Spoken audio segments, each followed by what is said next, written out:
I'm free to look as an outsider at what the establishment has been producing and saying, hey, you guys, you've been following your own noses too long. She says look at your own evidence with new eyes. Take twin studies. Here are Debbie Melman and Sharon Posette, separated at birth, adopted, and raised by two different sets of parents in two separate households.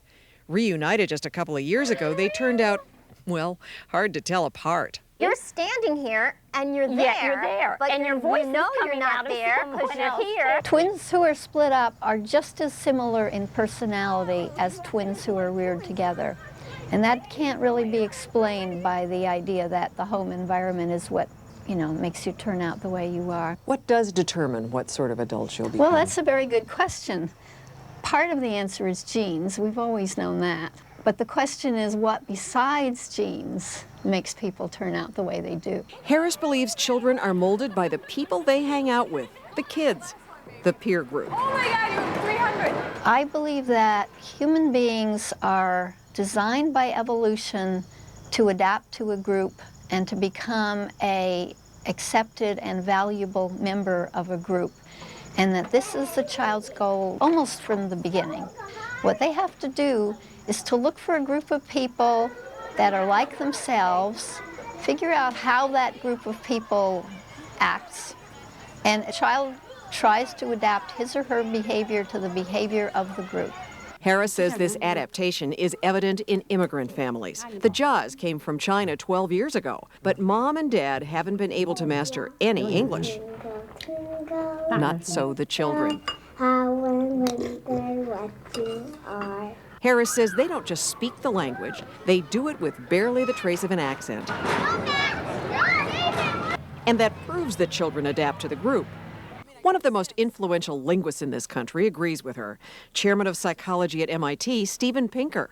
Kids are acutely sensitive to the fine nuances of what other kids are saying, and the way their parents talk makes no difference. Pinker regards the Harris book as a turning point in the history of psychology. What Harris is simply saying is get rid of the illusion that you can mold your child like silly putty, that how you treat your child is going to determine the kind of grown-up they become. Harris hit upon her theory almost by accident, reading a study about adolescents who commit minor crimes, which concluded that youngsters acted out because they were trying to be like adults. And I said, wait a minute, teenagers aren't doing these stupid things because they want to be like adults.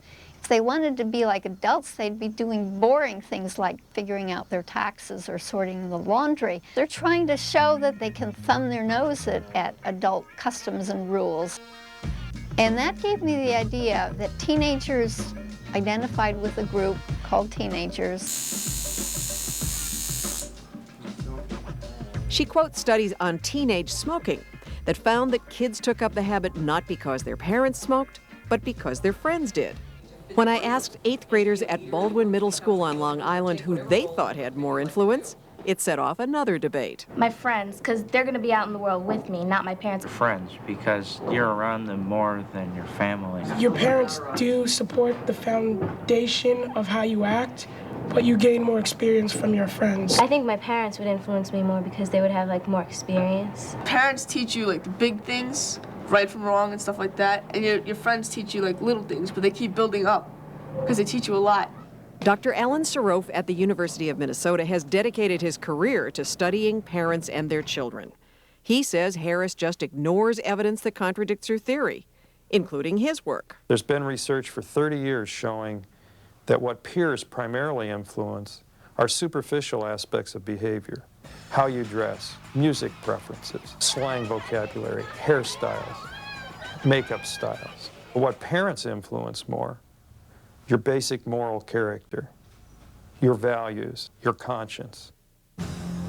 One of the things that immediately comes to mind is these kids in Oregon, Mississippi, Arkansas, who shoot their classmates. And we usually jump to the conclusion that something was wrong at home. We should not jump to that conclusion. I think this is a terrible tragedy for the parents of these children, and that they deserve our compassion and not to be blamed. What I notice about these children is that very often they've been rejected by their peers and that they're unhappy for that reason. You feel that it's more critical that the child adapt well in the peer group than that the child be happy at home? In the long run, yes.